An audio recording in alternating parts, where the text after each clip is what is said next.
the gift of Mastermind is so that you can free up your own mind, so that you can use all of the RAM in your mind to focus on the problem that you want a solution to.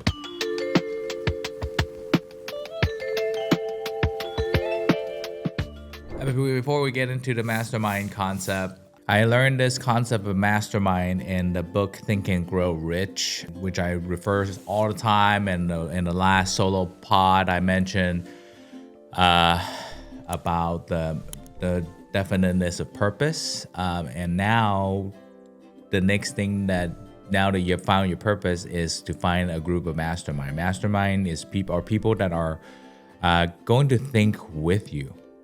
They're gonna help you solve problems. They're gonna help you find solution to your current needs, because you really can't succeed on your own. I think everybody needs to understand that. You cannot. You just can't. You have to be able to scale the people that you work with. You have to be able to scale what you think in your mind. Masterminds are people that can genuinely think the better for you. These are people that you can place a question. For example, things that you have to contemplate, and you can give them the thing to contemplate. Go, stay focused on what you do, stay in line of what you do, and one day, or when it's time to check in, you can check in with them and say, hey, what's the progress of that question I placed in your mind? I just want to see if anything germinates. If not, that's cool. Move on with your day. When that idea germinates and action needs to be taken, come back and let me know, or we can talk, and next time we check in. So him being in my mastermind group, although I need to be better at getting my mastermind group together physically, but the mastermind group actually doesn't have to be like actual people. Like Napoleon Hill even got to a point where he was talking about how you can have mastermind of different people. Like he had like fucking George Washington and like just random people like Abraham Lincoln, right? So and then you can have a mastermind of like great chefs. You can have like Gordon Ramsay. Can you just shut the fuck up for 30 seconds? Maybe the guy that's not yelling. You can have the French Laundry, Thomas Keller. You can have Martin Yan. You can have, all of those people be in your mastermind, as long as you know enough of their philosophy, or you take in the good part of the philosophy. Mastermind is also kind of like a filter that you can help yourself if you don't have a group of people that actually think with you, to kind of practice that kind of communication with your mind and sharing your knowledge. So once you find a group of people or one person to be your first mastermind, then you start sharing with them with your idea, and you start kind of getting on the same level or the same wavelength of thinking, and then you vibe, and then you start debating, talk about stuff, and you start placing problem in their head, and you kind of start coming up with like, oh, yeah, that's what I would do too. Then you can start working with these folks and kind of implant some exercise idea that that would maybe benefit you. I don't want to say it like you're using people, but you're using their life experience to see or to check or validate some of the thoughts and plans you have. Like, for example, I believe that YouTube is a great platform for artists to put their art out there visually, audially, that can get into a lot of people's hands that's looking for entertainment and looking for things that they can just kind of watch and observe. So I truly believe that there's people that's just full of art, creating, or even myself, that I'm full of food. I can share my art as well is not the same as Beyonce's. It's not the same as Jay-Z's. It's not the same as Dave Chappelle. It's not the same as Joe Rogan. But it's my own version. And now a quick break. We hope you're enjoying this episode of The Art of Chef. If you're listening to us on your podcast app, we want to invite you to watch these episodes again on our YouTube channel. This is a completely different entertainment experience. Especially during our guest interviews, we love to spice things up with GIFs and other visuals that really bring the episodes to life. So don't be a stranger. Subscribe to The Art of Chef on YouTube and download episodes wherever you get your podcasts. We really have this opportunity to utilize this mastermind concept, because when you're in a kitchen, you can actually form a mastermind with the leadership around you so that you can become a better running mechanism. Like last time when Laura was here, we ended with talking about SOPs, and these are instruction manuals that for your business, or for procedures, or like how to set up the table, or like how to set up, just how to run the business.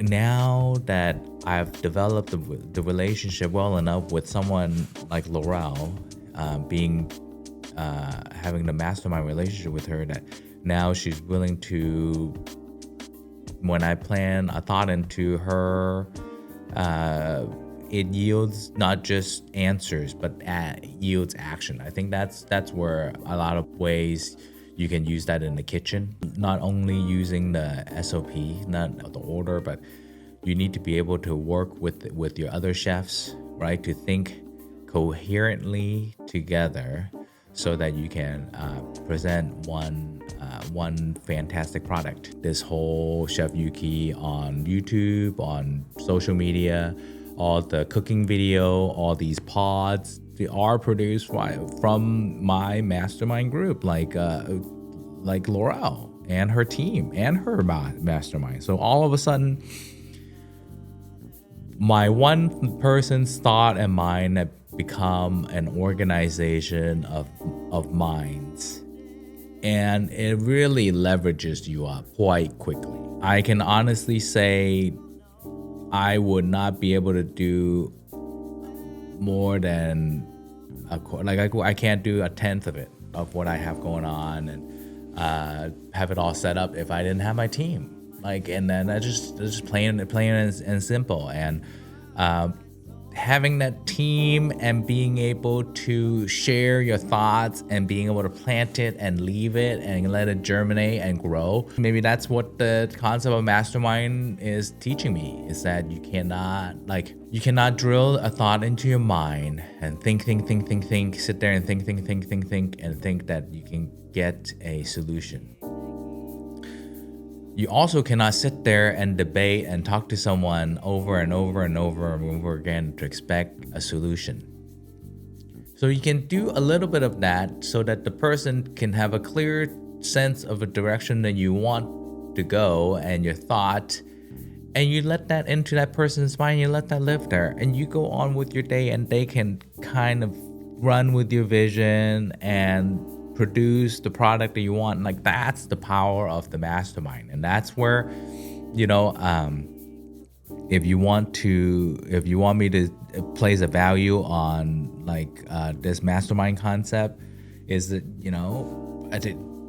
I think someone like Jeff Bezos would be a clear example of what Mastermind Group does.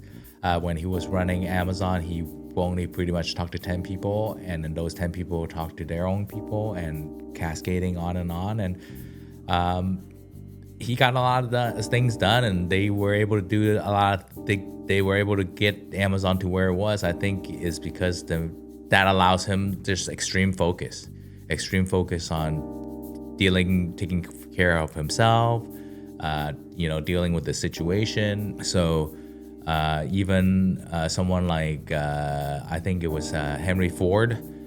People would try to make him seem like an idiot because he doesn't even know like how the weather happens or something like that. And he was like, you know what? I have a bank of 10 buttons, and then any questions I don't have an answer to, I know which button. I'm gonna hit that button, and that person is gonna pick up the phone and give me the answers. So why the fuck do I have to spend energy to keep things that are unnecessary in my mind so that I can focus on thinking what I need to be thinking? Bam, right there. The gift of Mastermind is so that you can free up your own mind, so that you can use all of the RAM in your mind to focus on the problem that you want a solution to, right? A sunshine, the ray of the sun, if it's spread out, it warms us up. And the sun is so fucking far away, but we're still warm. But if you focus that energy into one of the beams, you can burn up diamond. But yeah, I mean, I think even today, talking to you about Mastermind really helped me have a better clarity on what the Mastermind group and what Mastermind thing does. A lot of times I was, when I was studying this, I thought it was just about thinking, like people helping you think, but it's more than that. It's about clearing spaces in your mind. We have too much stuff in our mind. So having someone like Fred, someone that he's my mastermind is as the chef department, as cooking, because when there's parties, I would ask him to think of a menu, not because I'm too lazy to think of a menu, is because I want to give him the opportunity to create.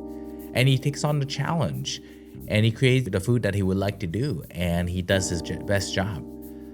Same thing with Mie. I challenge her with a dessert idea or anything, but because I went out and took her to a nice restaurant where like a French style restaurant called Third Cousins, I think, in the city.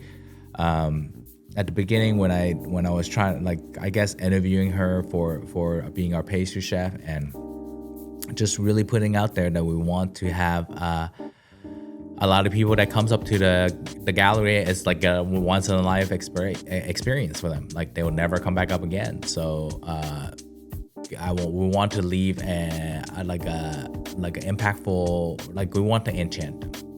So she stepped it up and she made, like, we menu fruit tart. Like, in my mind, I was just thinking a tart with some berries on it. Like, I was like, fuck, we don't need to spend money to have this lady here to put a tart on the plate, but let's just do it. And you know what she did? She did this deconstructed fruit tart. My God, the guest was just in awe. They were like, yeah, some of them was like, I never eat the dessert, or I didn't plan to eat the dessert, but I ate every bite of it. So kudos to Mie, and then, kudos to Laurel. She just came up and just kind of grabbed the bull by the horn. When the event starts going, I kind of just lose my shit. Because by the time the event's actually happening, I am so tired already from all the planning, all the dreaming. I cannot give any more instructions. So she was very kind and just kind of grabbed by the horn and just said, okay, I'll go take care of the people. And she did. So we made a really good team. I think we left a very remarkable experience for our guests and and made our client really proud of us. So yeah, I think you probably heard this event a few pods ago. I was talking about how there's this event that he said if I can handle it or not. Well, we fucking handle it. And we handled it. All right. So anyway, thank you for listening to me just ramble off here even after the music has been played, you crazies. If it's a trigger word, I'm sorry. It's just that I always call myself crazy in all my ventures. But anyway, I love you. I believe in you. I'm struggling with you. Knuckles here. Hope to see you again next time. Peace. Thanks for joining us today. Before you go, don't forget to subscribe wherever you get your podcasts. If you enjoyed this episode, it only takes a moment to post a positive rating and review. Your support allows us to grow the community and reach more extraordinary people just like you. And come check out the Art of Chef YouTube channel on your next lunch break. We'd love to see you there. Thanks again for listening. See you in the next episode.